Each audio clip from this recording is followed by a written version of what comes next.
लाडकी बहीण योजना जेव्हा सुरू केली होती त्यावेळी त्या संदर्भातले काही निकष होते। त्या निकषाच्या आधारावर बहिणींना अर्ज करायला सांगितला होता आणि कागदपत्रांच्या पूर्ततेला वेळ लागेल म्हणून ही मुभा दिली होती की त्यांनी सेल्फ सर्टिफिकेशन करायचं, म्हणजे त्यांनी जे सांगितलं ते सत्य मानून आपण त्या ठिकाणी त्यांना लाडक्या बहिणीचा लाभ देणं सुरू केलं।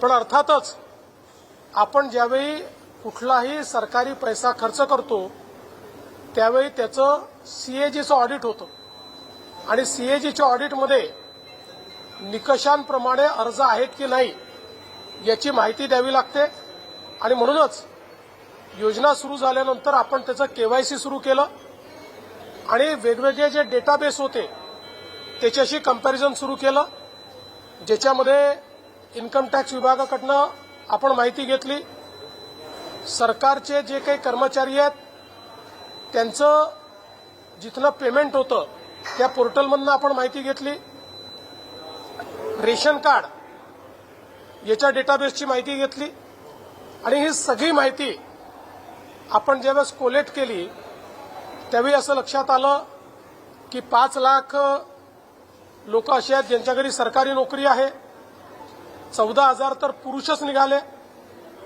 जवळपास 10 लाख असे निघाले की ज्यांचं उत्पन्न 2.5 लाखापेक्षा जास्तीचं आहे। अशा वेगवेगळ्या डेटाबेसमध्ये जे लोक अपात्र झाले त्यांना आपण अपात्र केलेलं आहे। त्यासोबत आपण हे सांगितलं होतं केवायसी करून घ्या, म्हणजे जे काही माहिती तुम्ही सादर केलेली आहे ती आतापर्यंत सत्य मानण्यात आली आहे, आता त्याची कागदपत्र द्या। पण मोठ्या प्रमाणात केवायसी झाली नाही। आता एक गोष्ट आपण लक्षात घ्या की ज्यांना अर्ज करता येतो, सेल्फ सर्टिफिकेशन करता येतं, त्यांना केवायसी करता येत नाही असं मानणं काही योग्य नाही। पण जवळपास 9 महिने सातत्याने पाठपुरावा केल्यानंतरही ज्यांनी केवायसी केली नाही ते अर्थातच कुठल्या तरी एखादा निकष पार पाडत नाही म्हणून त्यांनी केवायसी केली नाही। आणि म्हणून हे जे काही आत्ता या ठिकाणी जवळपास जे काही तुम्ही सांगितलं 60 लाख 80 लाख जो काही आकडा तुम्ही दिलेला असेल तर ते लोक या योजनेच्या पात्रतेचे निकष हे पूर्ण करताना दिसत नाही।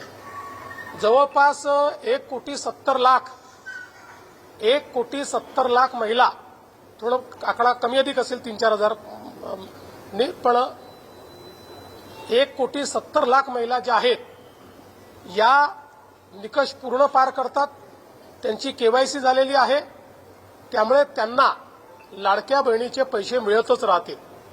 ज्यांनी केवायसी केली नाही त्यांना आता आम्ही पैसे देणार नाही, पण त्यांना दिलेले पैसे आम्ही वसुली करणार नाही। मात्र 14,000 ज्या पुरुषांनी पैसे घेतलेले आहेत त्यांच्याकडनं मात्र पैसे हे वसूल केले जातील। त्यामुळे नीट सायंटिफिक प्रोसेसने या सगळ्या गोष्टी केल्या आहेत आणि आजही यांच्यापैकी कोणी जर केवायसी करणार असेल तर आम्ही विंडो ओपन करायला तयार आहोत आणि त्यांना लाभ द्यायला तयार आहोत। आजही ज्यावेळेस आपण जेवढ्या लाडक्या बहिणींना लाभ देतो देशातल्या कुठल्याही योजनेपेक्षा आजही सर्वात मोठी योजना ही महाराष्ट्राची आहे।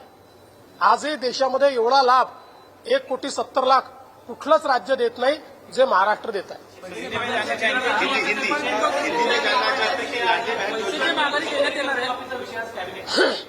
शेतकरी कर्जमाफीचा विषय कॅबिनेटला आहे, मंत्रिमंडळ त्याच्यावर निर्णय घेईल, पण आम्हाला इलेक्शन कमिशननी अट टाकली आहे, जेव्हा आम्ही त्यांना परवानगी मागितली तसं त्यांनी अट टाकली आहे की तुम्ही विषय मंजूर करून पुढची कारवाई करा, पण त्याची घोषणा तुम्हाला करता येणार नाही। त्यामुळे आम्ही आज अधिकृत घोषणा इलेक्शन कमिशनमुळे करू शकत नाही।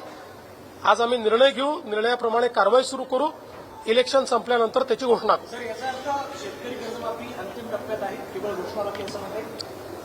घोषणा ही तर मला असं वाटतं औपचारिकता आहे। आज आम्ही निर्णयच करतोय, त्याचा निर्णय आम्ही आज करतोय, पण काय निर्णय घेतो याची घोषणा आम्हाला करता येणार नाही.